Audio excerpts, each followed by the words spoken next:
viendo Canal América, televisión dominicana para el mundo.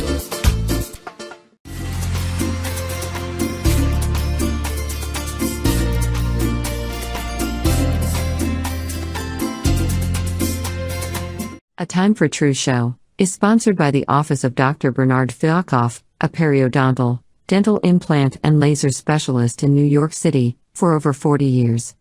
Dr. Fialkoff was honored by the International College of Dentists and Pierre Fauchard, and received the Presidential Lifetime Humanitarian Honor from the White House. Call us at 718-229-3838. Sometimes life can be so damn hard, you don't know where to go. Everything keeps falling apart, yeah. You try to do your best, but only God knows that you've given everything you've got, but the world takes you down. You just keep moving on. Let your fears. Welcome to A Time for Truth show. It's a pleasure to be back with you again tonight. I'm your host, Dr. Bernard Fialkoff, and you know, the summer has been beautiful. Unfortunately, it's been such a good time, it's flying by, but you know, we got to enjoy the rest of it with family, with all the fun events that happen in the summer, the sports, the parks, the beaches. And tonight we have a special show for you that has to do with exactly that. You know, the realities of life and how as families, as communities, we can do more than just work, more than just exist. Because sometimes, you know, if you live in New York like I do, it seems like, you know, you don't really get a chance to just be with your family and be the mother, be the father, you know, be the children. And so tonight we have a special show. We have a special person, someone that I met recently who's quite a human being and Buddha. Let's put her images up on the screen and we'll start introducing Sherry Olivo. There you see her with her family, with her husband, a Dominican American author, entrepreneur, community leader. Sherry is dedicated to serving family and strengthening communities in the Bronx and really in the entire city of New York. She was born in the Dominican Republic. She's bilingual. And she was raised in Claremont in the Bronx. She graduated from Morris High School and earned a degree in culinary arts from Monroe College. And her journey from immigrant child to successful small business owner reflects her resilience. You can see it in the picture on the screen, her intensity, her determination, and a deep commitment and integrity and loyalty really to family to give back to her community. She's a wife and a mother of two and an advocate for education, civic engagement, and really the things that we need that are disappearing with all this AI and technology and advances, but we're losing our humanity. Sherry has championed children's literacy, women's empowerment, and opportunities for small businesses. She serves as Director of Membership for the Dominican American Republican Club and Executive Director of the Premios Viva la Mujer in 2025 for women and women's rights and women's, you know, needs, recognizing their significant contributions in business and community. Sherry's decision to enter public service is really a deeply personal one, looking at what's going on in our world, becoming a mother more than just a family now, taking on much more than probably could be done, but realizing somebody needs to do it. Following the tragic loss of her nephew, Juan, she became determined to be a stronger voice. And so her candidacy and her desire to get in public service, to create accountability, safety, and opportunity.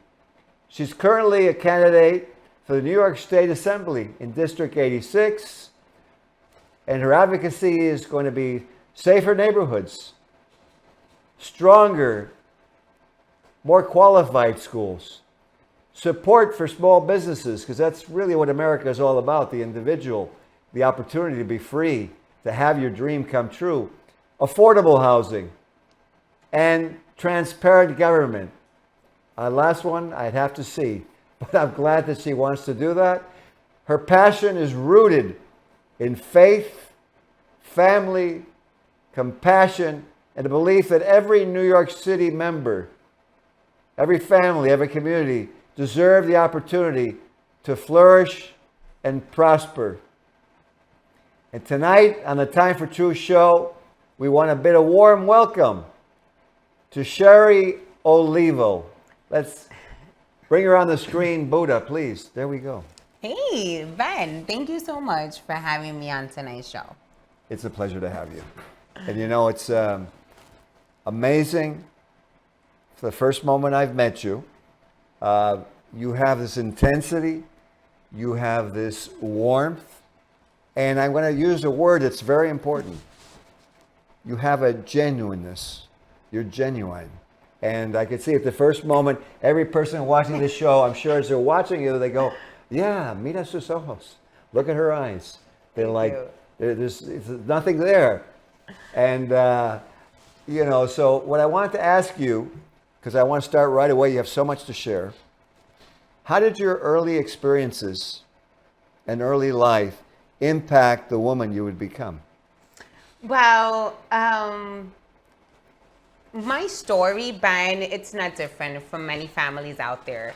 I came from the Dominican Republic as an immigrant from hardworking families, and, you know, but I came with simple but with very, very important values, and that's faith, family, responsibility, and hard work.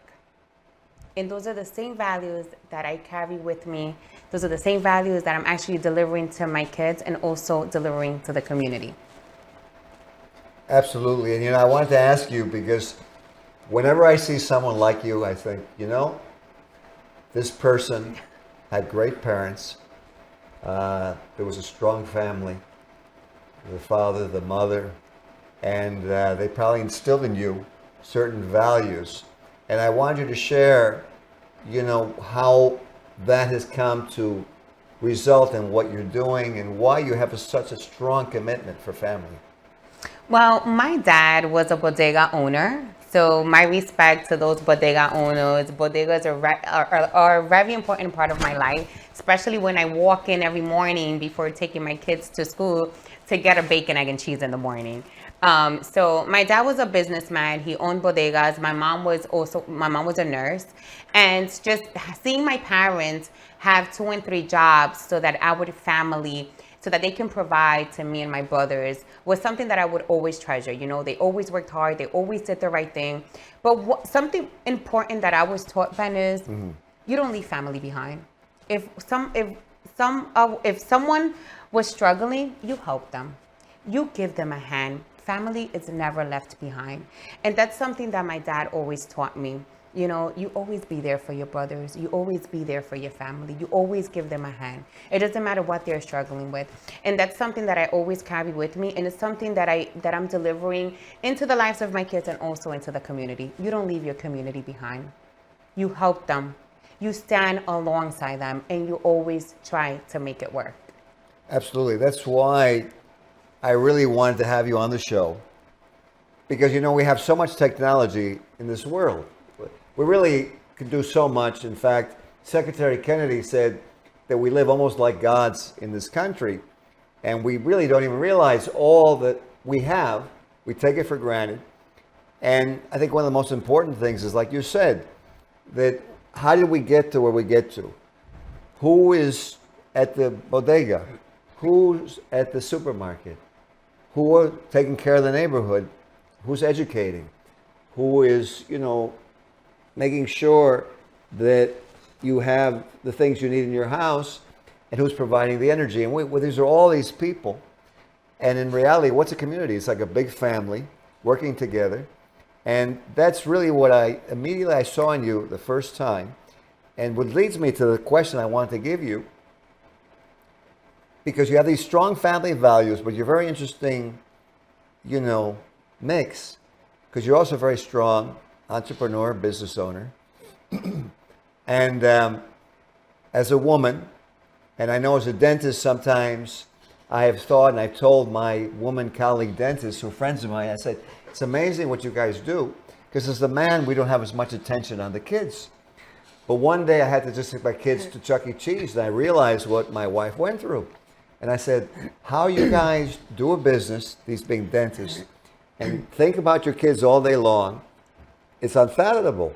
So I wanted to ask you, how is it that as a mother and a wife and a woman, and you have also this business that you do, what suggestions, what advice would you like to offer all of those women out there watching this show? Well, I'm glad you actually brought that up, Ben, because there's been days where I actually have to go home, cook for my kids, because trust me, I do housewife duties, I have to wash clothes, I have to clean, I have to take care of the house. At the same time, I have business responsibilities. At the same time, I have to be on a TV show, on an interview. And how could you not? There's been days where I do it all at the same time. Like I go home, I take care of the kids, business responsibility, and then I take time to be on my community. And, but it's like when you do it with love and with passion, it's not tiring. I know there's a famous phrase that people say, if you love what you do, it's not work, correct? That's right. So I love what I do. I love being there for my community. I love being there, just giving who I am, just giving a little bit about who's Sherry. It could be that hug. It could be that advice. It could even be my two arms. If women need to just lay on, if they just need to cry, because it's so hard. It's so hard being a mom. It's so hard being out there. You don't have the resources necessary. It's so hard to raise your kids in the Bronx with all of this violence happening, So I do it from my heart. And when you do things out of passion and from heart, I always say, don't you ever take purpose for granted. Okay? Don't you ever, like your purpose, and it's so important where you were called to be. And some people take that for granted. And I just believe that that's my purpose, That's my calling in life, serving, being there for people. And that's a gift, because not everybody has that capability, Ben, to speak to anybody. No. It's a very special ability, competence, absolutely. Some people are afraid, some people are reticent, some people just don't like it. Some people are afraid of people. Well, it's true. Well, they've gone these different experiences. Yes. That's why, I think it's so important that this show gives an opportunity for them to see that, hey, you know what? Maybe I should try something new. What would you tell people out there who are going through a lot in their life and to continue? Because obviously you've hit barriers, right? Oh, plenty. I've been through thick and thin, and it's just, just don't give up. Don't give up. Sometimes you're going to face challenges in the community. I've been through a lot of challenges. I've been told you don't belong here. I've been told to get up from your chair. You're not supposed to sit there. I've been told this is not the time for you to do this. When is the time? And I ask myself, when is the time? I hate when people tell other people, now is not your time. And I just want to tell you, yes, it is your time. Don't you dare let anyone tell you it's not your time. It is your time, okay? Whenever you feel ready, whenever you feel prepared, that's exactly when it is. It's not when nobody tells you, it's when you feel ready to go out there and to conquer the world. What you just mentioned to me is so important. And if you take a look at this and what Sherry is bringing out is, why is it a great athlete accomplishes what they do? Are they going to wait for their time? Why is it that a great actress gets to the position that she gets to? Why is it someone is a success? And I know someone whose name is Bob, who really started out in very low level economically and went to the stars, talking about a billionaire. and how down to earth he is. Yet, like you said, how he enjoys life. He says, well, let's enjoy life. Let's go for it. And, you know, what you just brought out to me is so important. That if you get one thing out of the show, what Sherry's brought out, I think that's a big one. If someone tells you what to do, you can just acknowledge them. But really realize that you're the captain of your ship. You're the general in your life. And do, like she said, do what it is that's in your dream and your heart, and just go for it, because life is a game and there's other people going to want it and they can go for it too. And, you know, that's so good advice. You know, I wanted to ask you something that's a little bit difficult for you, probably, very sensitive, because you lost your nephew. Yes. And it's never easy, and he's probably very young, right? Mm-hmm. Young guy. And, you know, first of all, how was that? And then how did that impact all of this public service that you've gotten involved in? Well, the story of Juan Peña, it's very personal to me. That's Yes. actually where this leadership and this community service actually grew more. He died at 18 years old. He was going to join the U.S. Navy, and his life was taken away way too soon. But I had two options, Ben. Or I cried, or I wrapped myself behind his tragedy and just think about it every day and just cry every day and just, you know, rest in peace. Or do I be a voice for those parents out there, for another aunt, for another parent, for another sister, for another brother, you know, so that this story does not repeat itself, you know? So I decided to be a voice, and I decided, you know what, somebody needs to step up. Somebody needs to be strong and resilient and do the right thing. So after the death of my nephew, I said, you know what? I'm going to be a voice for the unheard. I'm going to be a voice for those mothers out there who suffer in silence, for those moms out there who are struggling with their kids and they don't receive an answer. They seem to not get help.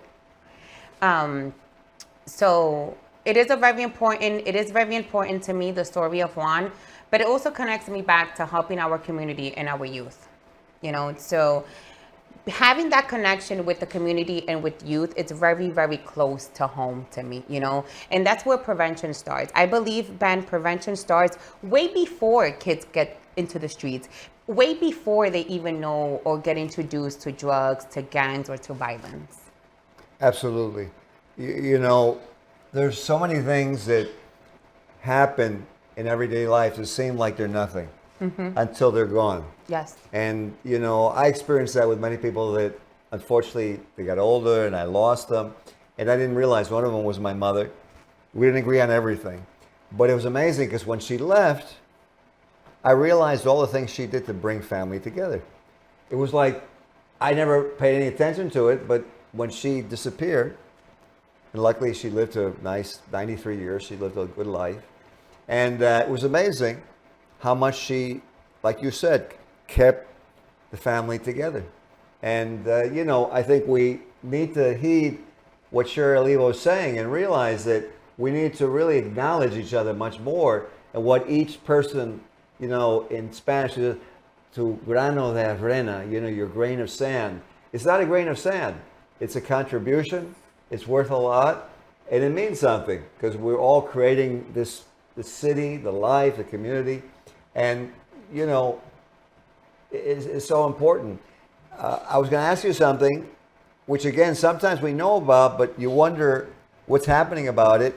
And I'm going to ask you this because, you know, you're running for office. You have this beautiful, I like this brochure. Thank you. You know, and so in the Bronx where you're running, with all these families, I think a lot of them are very concerned for their kids growing up with an environment that has drugs, that has the violence that comes with the drugs, that has the crime, and what could happen in a night. So my question to you is, what do you think needs to happen with that? And what would you do once you got in a position to do something?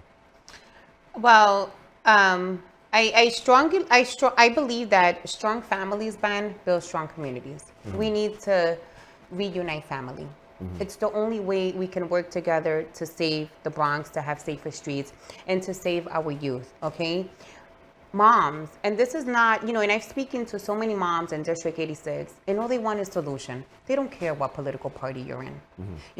They want leaders to get things done, and I'm here to get things done. Regardless of what they believe in, regardless of their religion, regardless of anything. I'm here to get things done, especially for mom. I'm a mom. I'm raising an 11-year-old boy in one of the most dangerous and most violent districts, okay? And it's not easy. It's not easy. I remember when my sister was sending that text message to Juan, and he never answered because he was laid on the floor, dead.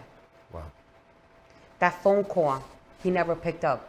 And I know there's a lot of moms out there that they're still waiting for that text message.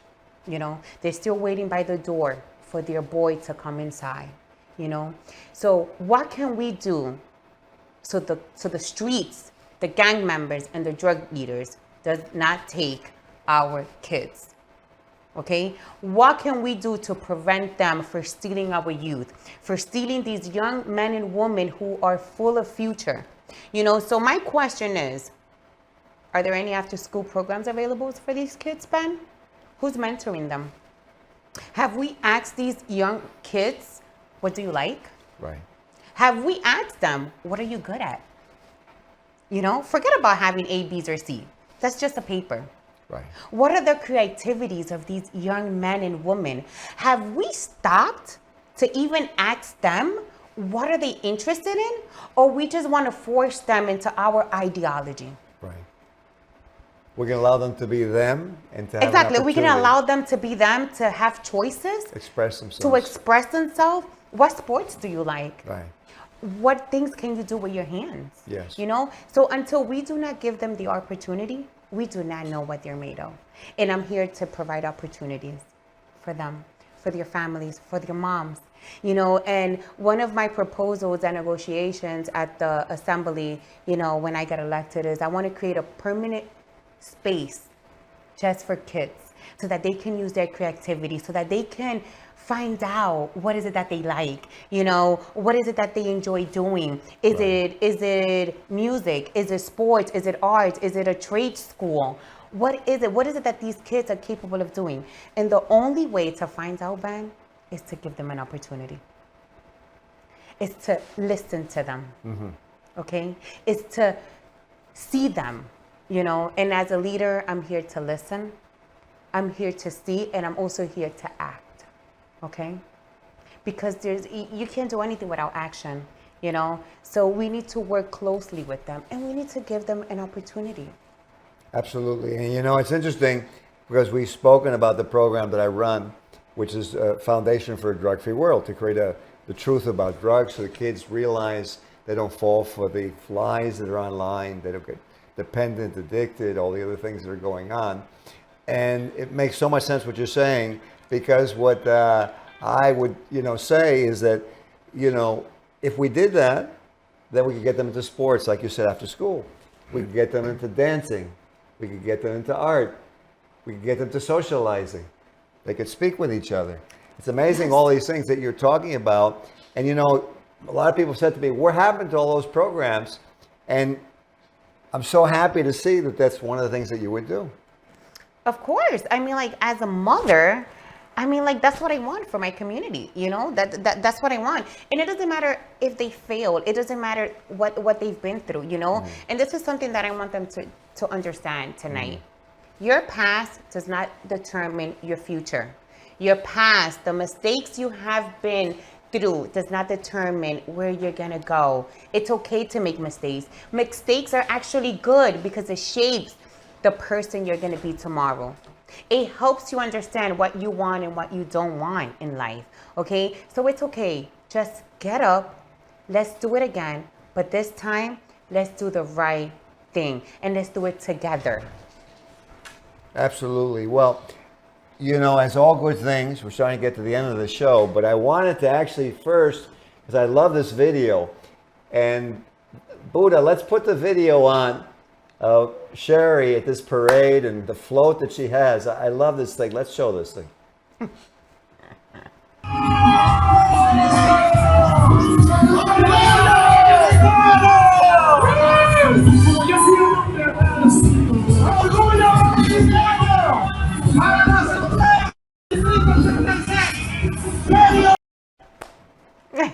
I love it. I mean, that's... Wasn't that an amazing flow? Well, that's Sherry Olivo. It's like high energy. It's like, boom, here we are. And it's uplifting. And, you know, we're getting to the end of the show, and I want to leave with that Sherry Olivo energy. You've done so much. You're so many different beingnesses, and you wear so many different hats and positions. What I wanted to ask you as we get near the end now, what would you like to leave with the viewers as what you would like to see happening in 2026 and into our future? My name is Sherry Olivo. I am a mother. I am an author. I'm a businesswoman. But most importantly, I am one of you. What I want for the Bronx is what you guys want for the Bronx. Safer streets, better opportunity for everyone in the Bronx, affordable housing. But most importantly, we want to unite family. We want to work together so that we can bring back and make the Bronx great again. And under my leadership, we're going to make that happen. But I cannot do that alone. I need you guys in order to make this happen. Let's make family stronger again. Let's make school better again, okay? And let's have better jobs for each and every one of us. Well, you know what? I think your platform is fantastic. Everything you stand for, your integrity. And, you know, I love not only the float, but this picture that you've made. It's like unbelievably high energy, beautiful. And for those of you out there watching this, let's realize, you know, we have all this technology. And we have artificial intelligence. But how about using our normal intelligence, our human intelligence, and our human instinct? How about talking to each other again? I think so, right? Yeah. Yeah, right? Let's true. normalize that again. Hi, my name is Sherry. That's right. Can we normalize that again? Let's do that, right? I think that's what we're missing. There we go. And unfortunately, we're at the end of the show, but it's a great way to end. And as Sherry said, it's our city. Yes. Let's normalize talking to each other, guys. Right. Let's actually, you know, the show is what? A time for truth. Yes. So the truth is, all of us are involved in this game. We're all part of the team. So let's do it. Sherry Olivo, thank you for being on the show. Thank you so much, Ben. Absolutely. For those of you watching, tune into the next segment. We hope you enjoyed this segment with Sherry Olivo. And we'll see you next time. Be well. Bye. This show was sponsored by A Time for Truth Foundation Incorporated as a community service. Sometimes life can be so damn hard. You don't know where to go. Everything keeps falling apart. Yeah. You try to do your best, but only God knows that you've given everything you've got. But the world takes you down. You just keep moving on. Let your feet